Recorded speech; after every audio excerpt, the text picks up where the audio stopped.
Do you think you can share with me some insider tips? Talk to me and share with me some. Sorry, I'm doing. I'm used to people bothering me all the time. Who's this uncle called Nielsen? Boom, Auntie appears. Hi, miss. Hello, I'm Aunty M. You know, just now I saw you speak on stage, so clear and so confident, I almost dropped my sambal. You know, you talk about shopping like you invented it, you know. Do you think you can talk to Aunty and share with me some tips? I promise I won't ask you any hard questions. Well, I was just about to get into a meeting, but you've compliment bombed me into saying yes. You know, you should join my sales team. Ayo, you also compliment me. I can give you 5 minutes if you want. Okay, very good. Come, let's go. Okay, let's make this fast, okay? Aunty M likes to do things fast. So my first question is, why must people nowadays shop inside the YouTube video? What happened to just going out and listening to the gossip of all the marketplace aunties? Well, you know your marketplace auntie friends. Did you know that 4 of 5 of them are using YouTube to decide what to buy? But it's not just your marketplace auntie friends, it's everyone. People of all ages, like Gen Z. They're using YouTube to decide what to buy, where to shop, what to eat, what to do. And so we said, why make them go and search elsewhere? Why not let them shop inside the video and watch their favorite creators? So they're watching their favorite creators, but lipstick, phone, sambal, click, buy, done. Oh, but actually, why do people trust all these online creators? Don't they get tired of watching them all the time? Well, you have nice hair. I think you'll understand my analogy. YouTube creators, they're like a loyal hairdresser. You've known them for years. They know what suits you. They give you really honest advice, right? Yeah, so they build stories and connections, and they're doing this on YouTube way before other short form apps even got started. And so over time, their followers became friends, and then those fans became friends. And so when these creators recommend something, be it a holiday deal or sambal, people really believe them. And so it's not just trust anymore, it's influence with seasoning.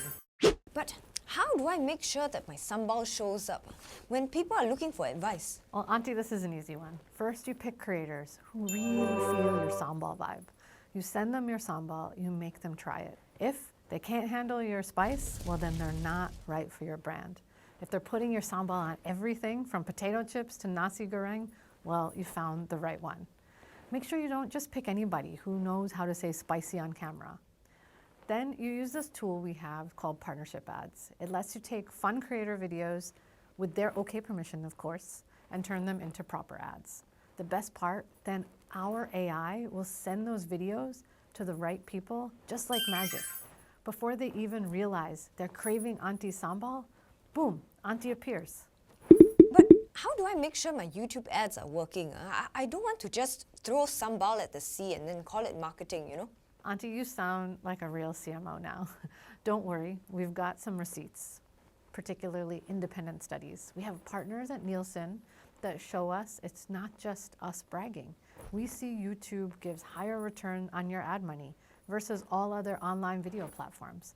So you're not just getting the views, you're getting sambal sold, wallet happy, and maybe even holiday booked. Wow, that's very good.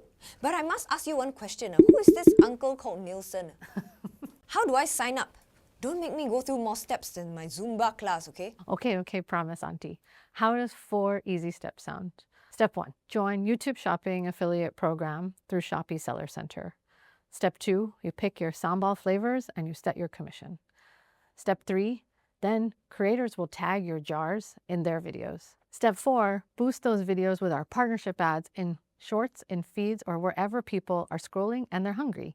Okay. But actually, I must ask you, why only now do we have this? You know, if I had this during Chinese New Year, I tell you, all my family and extended family will be reselling my sambal by now. Very fair, Auntie. We've been testing it carefully, but now it's ready to go big, just like your sambal empire.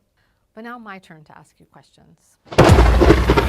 Oh, okay, sure. Why do you make sambal? Because bland food makes me sad. Why does it make you sad? Because life is spicy and I think food should match it. Why should food match life? Because everything is about balance, you know, like lipstick and liner or ads and targeting.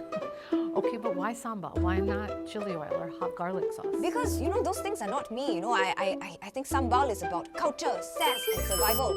That's me. You know what? I only got 4 whys. Do you have a 5th why for me to ask you? I don't have a fifth why, but maybe you can ask me where to buy your Sambal. Wow, you really mean business. Not many people survive my rapid fire questioning. Well done. But next time, I'm going to be quizzing you on your next YouTube shopping campaigns. Oh, actually, I have something for you.